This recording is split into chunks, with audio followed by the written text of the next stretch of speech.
ازيكم يا حلوين؟ عاملين ايه؟ يا رب كده تكونوا بخير وصحة وسعادة ومبسوطين ومترطبين.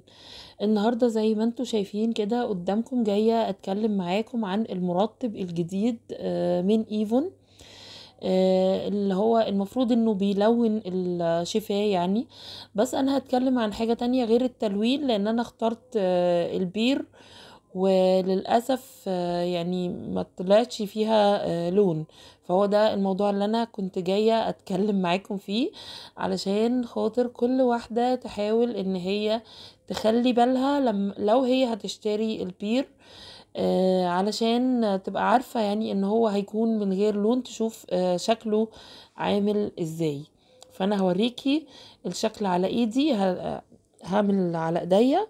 تمام، هلون بيه على ايدي وهوريهولك، هو ملهوش اي لون خالص نهائي يعني. انا بلون دلوقتي على الايد التانية اللي انا ماسكة بيها الموبايل يعني. هو ده شكله. تمام، ودي الدرجة اللي هي ظاهرة في الكتالوج اهو.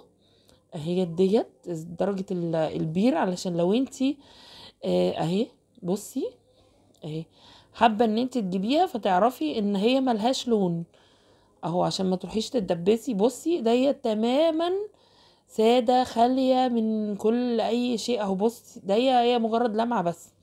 فانا حبيت اوريكم شكله علشان تبقوا عارفين ان هو ما فيهوش اي لون خالص، لحسن بعدين يعني تعملي زي هو ب 116 99 جنيه. اكيد انت لو عضو هيبقى ليكي بقى خصم وحوار وكده، فخلينا سيبنا من السعر. فحرام ان انت تدفعي 116 جنيه وتكتشفي ان هو ملهوش لون. يعني انا كنت متخيلة ان هو له لون تمام، فزي اللي في الكتالوج كده.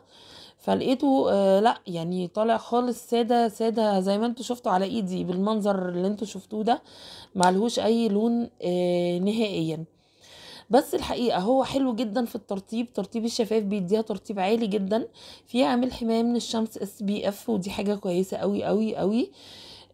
SPF 10. في بيقولك ان هو 9 من اصل 10 سيدات وافقوا على ان شفايفهم يعني اصبحت اكثر نعومة، بناء على دراسة المستهلك على 160 شخص. في ايه تاني؟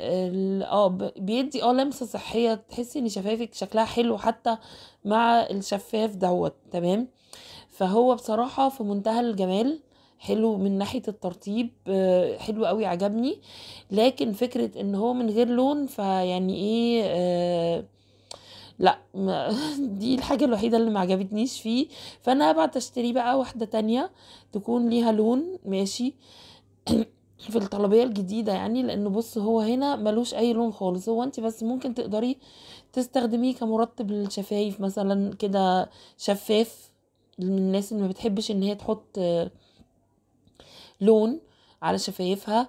ممكن ان انت مثلا تحطيه كملمع للروج او قبل الروج، علشان ما يغيرش لون الروج بتاعك، بس مش اكتر. لكن هو كترطيب ترطيب عالي جدا. انا قلت بس اقول لكم على اللي هو البير دوت بيجي شكله ايه، علشان تبقوا عارفين، علشان ما فيش حد يروح يشتري وهو محتاج لحاجة تلون له يعني شفايفه، او تكوني عايزة حاجة تلون شفايفك. ده بيجي مغلف كده زي ما انتوا شايفين، ومكتوب عليه الاسم من هنا اهو، بير كده. وتفكي التغليف بس يعني، او كل سوري الصوابع بتيجي كده يعني مغلفة، وبيبقى مكتوب عليها الدرجة بتاعتها من هنا. بس هو بصراحة مرتب عالي جدا، لكن كلون درجة البير ديت ملهاش لون.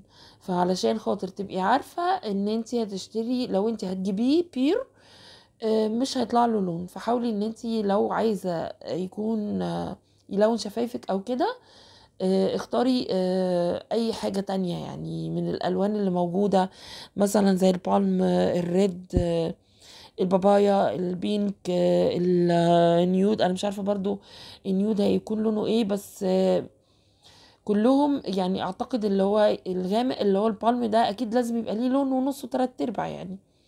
او شوفوا حد مثلا من اليوتيوبر يكون صور، اعملوا سيرش وشوفوا حد يكون صور الالوان كلها او كده. بس درجة البير ملهاش لون، انا اشتريتها وزي ما انتوا شايفين على ايدي مفيش اي حاجة خالص اهو، بس مجرد لمعة بسيطة. فخلي بالكوا وانتوا بتشتروه، لان انا لما شفته في الكتالوج كنت فاكراه ليه لون، لكن هو للأسف طلع ملهوش لون، هو بس هو مرطب عالي جدا. اسيبكم بقى، ان شاء الله تجيبوه وتستمتعوا بيه. واللي جابته جابت فيه الوان تقول لنا يعني الالوان طلع شكلها ايه في التعليقات، لان انا بحب تعليقاتكم جدا. واللي لسه ما جابتوش تخلي بالها تجيب الدرجات اللي هي فيها الوان لو عايزه حاجه ملونه، ولو عايزه حاجه شفافه البير طبعا قدامها يعني تجيبها. بس ويا رب كده اكون خفيفة لطيفة على قلبكم، والفيديو يكون عجبكم تعملوا له لايك وشير وتعملوا اشتراك في القناة. ويا رب كده دايما فاكريني من دعائكم، ويا رب اشوفكم صحة وسعادة ومبسوطين ومترطبين. سلام يا حلوين.